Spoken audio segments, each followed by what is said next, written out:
റസൂലുള്ളാഹി സ്വല്ലല്ലാഹു അലൈഹി വസല്ലമ പറയുകയാണ്, ഇന്ന ഇബ്ലീസ് യദഉ അർശഹു അലൽ മാ സുമ്മ യബഅസു സറായ.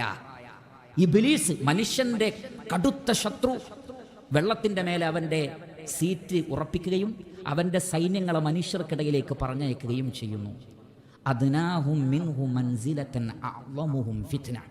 ശരിക്കും ശ്രദ്ധിക്കുക, ഇബ്ലീസിന് ഏറ്റവും ഇഷ്ടം ഏറ്റവും വലിയ ഫിത്ന ചെയ്യുന്നവനെയാണ്. ഏറ്റവും വലിയ ഫിത്ന ചെയ്യുന്നവനെ ഏറ്റവും കൂടുതൽ അടുത്തേക്ക് കൊണ്ടുവരുന്നതാണ്.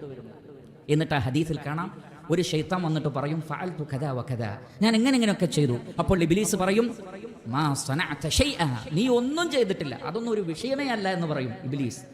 പിന്നെ മറ്റൊരു ശൈത്താൻ വന്നിട്ട് പറയും, മാ തറക്തുഹു ഹത്താ ഫറഖ്തു ബൈനഹു വബൈന ഇംറഅതി, ഞാൻ അവനെ വിട്ടതേയില്ല, അവനെയും അവൻ്റെ ഭാര്യയെയും ഞാൻ തെറ്റിച്ചിട്ടുണ്ട്. പല മേഖലകളിലൂടെ ശ്രമിച്ച് ഇപ്പോൾ അവർ ഡൈവോഴ്സ്ഡ് ആണ്. ഇബ്ലീസ് അവനെ ചേർത്ത് പിടിക്കുകയും നിഅമ അൻത, നീ എത്ര നല്ല ശൈത്താനാണ് എന്ന് പറഞ്ഞുകൊണ്ട് അവനെ ചേർത്ത് പിടിക്കുമെന്നാണ്. ഒരു റിവായത്തിലുള്ളത് ചേർത്ത് പിടിക്കുന്നതാണ് എന്ന് പറഞ്ഞാൽ അഅ്ളമു ഫിത്നയുള്ളവരെയാണ് ഇബ്ലീസിന് ഇഷ്ടം. എങ്കിൽ അഅ്ളമു ഫിത്ന എന്തായിരുന്നു? ഭാര്യയെയും ഭർത്താവിനെയും തെറ്റിച്ചത് അഅ്ളമായ ഫിത്നയാണ്. ഇബ്ലീസ് ശ്രമിക്കുന്നത് അതിനാണ്.